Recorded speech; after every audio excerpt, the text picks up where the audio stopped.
بسم اللہ الرحمن الرحیم۔ السلام علیکم۔ انسان کی سب سے بڑی فتح بے شمار نعمتوں کے باوجود عاجزی کو بنائے رکھنا ہے۔ اپنی بھوک پر اتنا کنٹرول ضرور رکھیں کہ دوسرے لوگوں کی خوشیاں کھانے کی نوبت نہ آئے۔ زندگی میں سب سے بہادرانہ فیصلوں میں سے ایک یہ ہے کہ تم اس چیز کو ہمیشہ کے لیے چھوڑ دو جو تمہارے دل کو تکلیف پہنچاتی ہے۔ جب تم اپنی زندگی سے کچرا نکال پھینکو تو پھر تم پر لازم ہے یہ فکر بھی چھوڑ دو کہ تمہارا پھینکا گیا کچرا کون اٹھا رہا ہے۔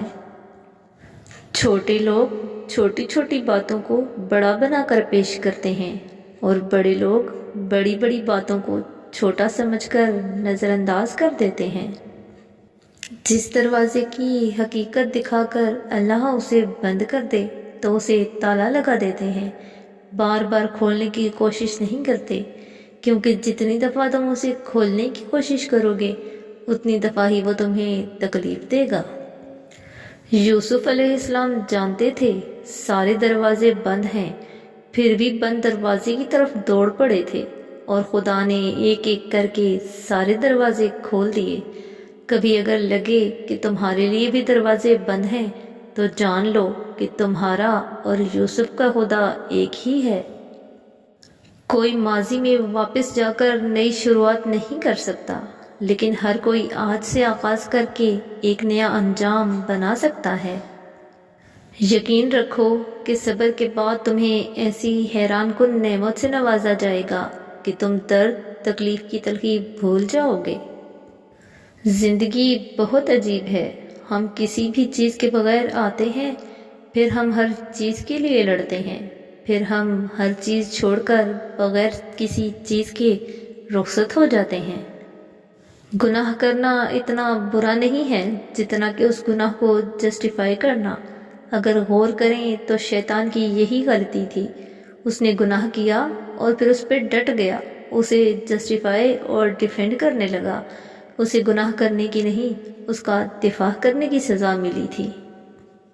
اچھی بات کا اثر سب پر برابر نہیں ہوتا، کیونکہ جب بارش ہوتی ہے تو پھول صرف ان زمینوں پر ہی اگتے ہیں جہاں لوگوں نے محنت کی ہوتی ہے، جو زرخیز زمین ہوتی ہے، باقی بنجر جگہ پر صرف جنگلی جھاڑیاں ہی اگتی ہیں۔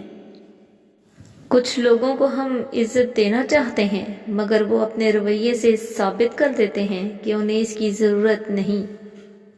ہر شخص اپنا درخت الگ الگ لگانا چاہتا ہے، یہی وجہ ہے کہ انسانیت کا باغ تیار نہیں ہوتا۔ مطلب یہ کہ ہر شخص اپنا فائدہ سوچتا ہے، کسی دوسرے کا نہیں۔ آپ نوجوان نسل کو کیسے قائل کریں گے کہ تعلیم ہی سب کچھ ہے، جبکہ ہم اپنے ارد گرد تعلیم یافتہ لوگوں کو غریب جبکہ مجرموں اور بے ایمانوں کو امیر اور طاقتور دیکھتے ہیں۔ ٹوٹنے کے بعد جو تم میں ہمت آتی ہے نا، دراصل تمہیں اللہ تھام چکا ہوتا ہے۔ پریشانی سے بچنے کا واحد راستہ یہ ہے کہ انسان اپنی زندگی کو خالق کی مرضی کے مطابق بسر کرے۔ انسان کو اپنے آپ سے اتنی محبت تو ہونی چاہیے کہ وہ اپنے آپ کو جہنم سے نکال کر جنت میں لے جائے۔ اگر انسان شکوہ شکایت سے زیادہ استغفار کرے تو شکوہ کرنے سے پہلے ہی اسے قرار نصیب ہو جائے۔ لوگوں کی سازشیں آپ کا کچھ نہیں بگاڑ سکتی۔ قرآن کہتا ہے تمہارا رب بہترین چال چلنے والا ہے۔ مسکراتے رہیں کیونکہ یہاں کھونے کے لیے کچھ بھی نہیں ہے۔ آپ کا رب موجود ہے، آپ کا رزق لکھا ہوا ہے اور آپ کی عمر محدود ہے۔ خوبصورت رہو، خوش رہو، خوشیاں بانٹو تاکہ آپ اپنے آس پاس کے حسن کو ہمیشہ دیکھ سکیں۔ ہمیشہ کوشش کرو کہ کوئی تمہارے حق میں اپنا معاملہ اللہ پہ نہ چھوڑے۔ بری نیت کے ساتھ بظاہر کیے جانے والے اچھے عمل کو بھی پھل نہیں لگتا ہے، لیکن اچھی نیت کے ساتھ کیے گئے چھوٹے سے چھوٹے عمل کو بھاگ لگ جاتے ہیں۔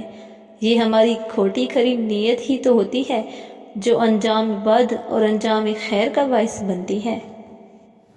جس انسان میں سچ سننے کی طاقت نہ ہو اس انسان سے گفتگو کرنے سے گریز کرنا چاہیے، کیونکہ وہ آپ کی ہر بات کو غلط قرار دے کر اپنی غلطیوں پر بھی آپ ہی کو قصوروار ٹھہرا دے گا۔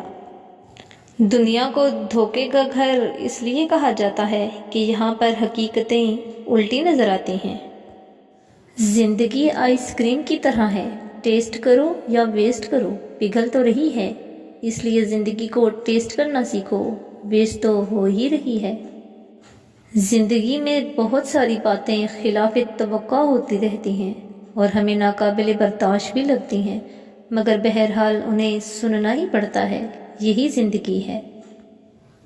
مومن کو معلوم ہوتا ہے کہ میری روٹس اسلام میں ہیں، میں کوئی بھی عمل اپنی مرضی سے نہیں کر سکتا، اپنے ہر عمل کا میں اللہ کے سامنے جواب دہ ہوں۔ جتنا انسان میں یہ یقین پختہ ہوتا ہے اتنا اس میں اللہ کا خوف ہوتا ہے اور وہ گناہوں سے بچنے لگتا ہے۔ ہمت کیجیے کچھ تفصیلات کو ڈیلیٹ کرنے کی، کچھ لہجوں کو ڈیلیٹ کرنے کی، کچھ باتوں اور یادوں کو ڈیلیٹ کرنے کی، اور کچھ انسانوں کے رویوں کو بھی۔ اگر آپ ہر غیر ضروری چیز اپنی یادداشت میں محفوظ کریں گے تو آپ کی میموری منفی خیالات اور تصورات سے بھر جائے گی، نتیجتاً زندگی موبائل کے ڈیوائس کی طرح ہینگ ہو کر رہ جائے گی۔ ڈیلیٹ کیجئے اور پرسکون رہیے۔ اللہ سبحانہ و تعالی ہم سب کو دلی سکون عطا فرمائے، آمین۔ ماحول کو تھوڑا خراب کر دیا کریں تاکہ پتہ چل سکے آپ نے کن لوگوں کو چن رکھا ہے۔ ہنستے رہا کریں، ہم نے کون سا یہاں صدیاں گزارنی ہیں۔ Thanks for watching, please like and share and subscribe the channel. اللہ حافظ۔